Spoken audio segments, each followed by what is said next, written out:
Good evening mga kasari. For today's video, pag-usapan naman natin ang tungkol sa presyohan. Sa presyohan ko dito sa aking tindahan. Tatlo kasing klase ng presyohan ang ginagawa ko sa aking tindahan. Yung sa gulay at prutas, sa sari-sari store, at saka sa aking dry goods. Isama ko na doon sa aking online. Dry goods at online, halos pareho lang. Ngayon sa gulay, ang pinapatong ko dyan, pinakamalaki, 10 pesos per kilo. Bakit? Kasi po, mabilis masira, lalo na yung kamatis. Kung masiraan ka, lugi ka na. Hindi baling pumatong ka ng kunti, huwag ka lang malugi. Di po ba? Pagdating naman sa aking sari-sari store items, pinapatungo, depende din po. Minsan, sinusunod ko yung 10% doon sa fast-moving items. Pero doon sa medyo slow-moving na mga items, 15 ang pinapatong, 15%. Pero minsan pinapareho ko na lang, lalo kung yung expiration binibase ko sa expiration din para lang mabilis mabenta, wag lang akong ma-expirean para wag din naman akong malugi. Mas mura po kasi, mas maganda, mas mabilis ang ikot ng ating mga puhunan.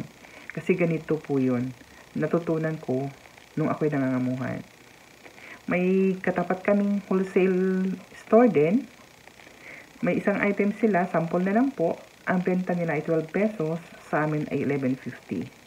Ang sabi ng amo ko, hindi baling pumatong ako ng 150, basta't mabilis ang ikot at maraming tao ang pumapasok sa store ko.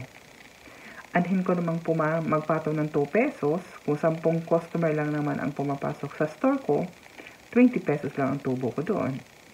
Hindi baling 150, kung 40 customers o higit pa ang pumapasok sa tindahan ko, lamang pa din ako.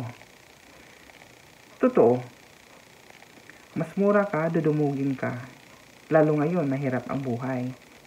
Siyempre, ang tao naghahanap ng mura. Yun naman ang ginagawa kong strategy ngayon sa tindahan ko. Pero yun ay sa sari-sari store items lamang at sa aking prutas at gulay. Dahil pagdating naman po sa aking dry goods items, hindi ko siya pwedeng ipareho dahil iba ang expenses ng sari-sari store items, iba naman ang expenses sa aking dry goods.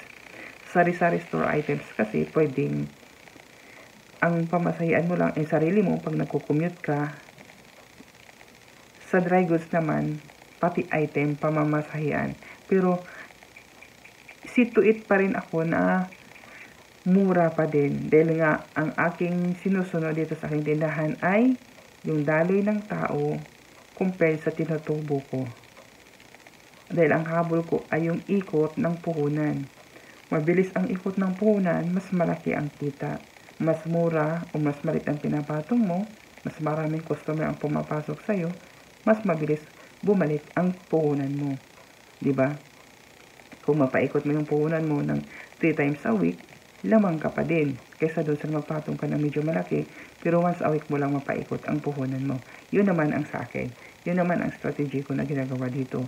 Pagdating sa dry goods items, pag bagong items pa lang, kumukuha ako ng 2 or 3 piraso. Kasi, tinitingnan ko pa kung moving ba siya.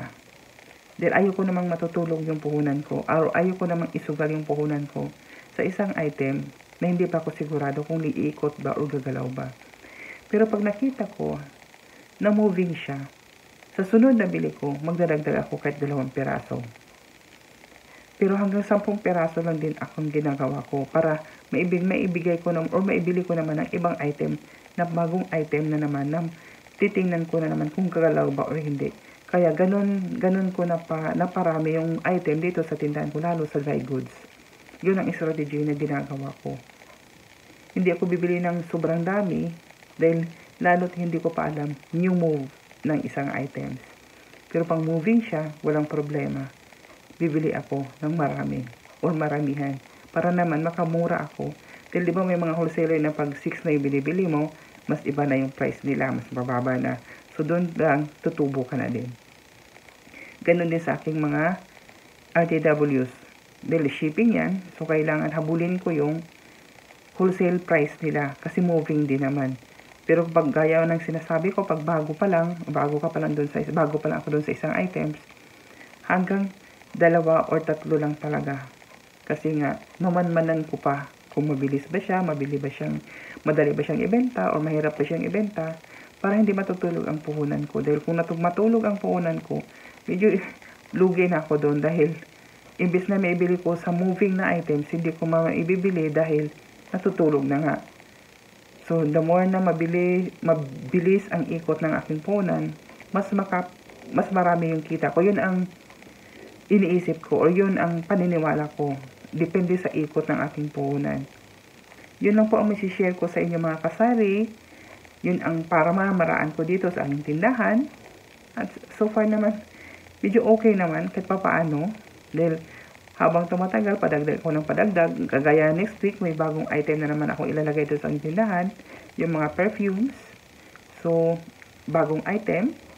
Pero ngayon pa lang, nung pinost ko sa aking Facebook account, may mga nakapa-order na ako. So, baka moving siya. So, kailangan kong magkuha ng kahit ilan na extra para malaman kung aling pabango or aling bango doon ang gusto ng aking mga suki. Yun ang dadamihan ko. Huwag tayong matakot na mag-explore sa ating mga paninda na ilagay dyan. Ilagay na additional na paninda. Malay mo, balang araw, para ka ng, di ba, lahat ng hypermarket ngayon, lahat ng supermarket ngayon, meron silang dry goods, meron silang kunting side dyan na pabango, di ba? Pwede na natin gawin sa ating mga tindahan yun, kahit maliit lang. Maglagay lang tayo ng side, kunti na para okay na yun. Pag nalaman ng ating mga customer na mayroon tayong ganong item, sila na yung magsabi, ate, pabila mo ng ganito kasi, di ba? Sila yung magbigay sa atin ng idea kung anong mga item na pwede nating i-add. So, huwag lang tayo matakot mag-explore. Yun lang masishare ko mga kasari. Maraming salamat. Huwag kalimutan mag-like, share, and subscribe. Thank you mga kasari. Bye-bye!